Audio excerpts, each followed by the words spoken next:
వా ఇగో ఇది పరిస్థితి. ఏది మన రాంపల్లి చౌరస్తాలో ఇగో ఇది పరిస్థితి. అందుకే ప్రభుత్వం చెప్తుంది అక్రమ కట్టడాలు చేస్తే ఏది చెరువులు అన్నీ ఆక్రమించి కడితే ఇగో ఇది పరిస్థితి అయితే. చూడు రోడ్ పైన ఎట్లా వస్తున్నాయి నీళ్ళు. చూడు ఒక చెరువు మొత్తము రోడ్ పైన ఉన్నట్టుంది పరిస్థితి. ఇది రాంపల్లిల పరిస్థితి. చూడు ఒక నీళ్ళు ఎట్లా వస్తున్నాయి చూడు. నిన్న కురిసిన చిన్న వర్షానికే ఇది, ఒక 2 గంటల వర్షానికే ఇట్లా పరిస్థితి ఉంది. చూడు బండ్లన్నీ ఇట్లా పోతున్నాయి. మరి ఎవరైనా వాహనదారులు ఏదైనా ప్రమాదానికి గురి అయితే ఏంది పరిస్థితి చూడండి.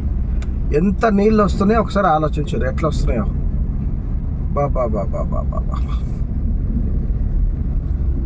ఒక అదేంది మన ఖమ్మమో లేకపోతే విజయవాడలో పడ్డట్టు వర్షం పడాలి, కానీ ఇక్కడ రాంపల్లిలో కూడా మొత్తము అన్ని ఇండ్లకు షాపులకు నీళ్ళు వస్తాయి. ఇక చూడు ఇగో ఎక్కడ వరకు వస్తున్నాయి నీళ్ళు చూడండి.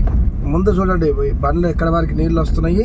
అక్కడ సైడ్ చూపియాగో సగం రోడ్డు మునిగిపోయింది. సగం రోడ్లకెళ్ళే పోవాల్సి వస్తుంది. పాపం అక్కడ చూడు మున్సిపల్ సిబ్బంది వాళ్ళు దండలాడుతారు. వాళ్ళు పరిస్థితి చూడు ఎట్లుందో. ఎన్ని నీళ్ళు వస్తున్నాయి చూడండి. ఇప్పుడు వాహనాలకు నీళ్ళు పోతే వాహనాలు ఆగిపోతాయి. ఎంత నీళ్ళు వస్తున్నాయి చూడండి. ఇది మెయిన్ ఇదే. నాలల పైన ఇల్లు కబ్జా చేసి కట్టడంతోనే చూపి నాలల పైన కబ్జా చేస్తేనే ఇట్లా ఈ సందులకి వస్తున్నాయి నీళ్ళు. అవి చూడ ఎట్లా నీళ్ళు వస్తున్నాయో.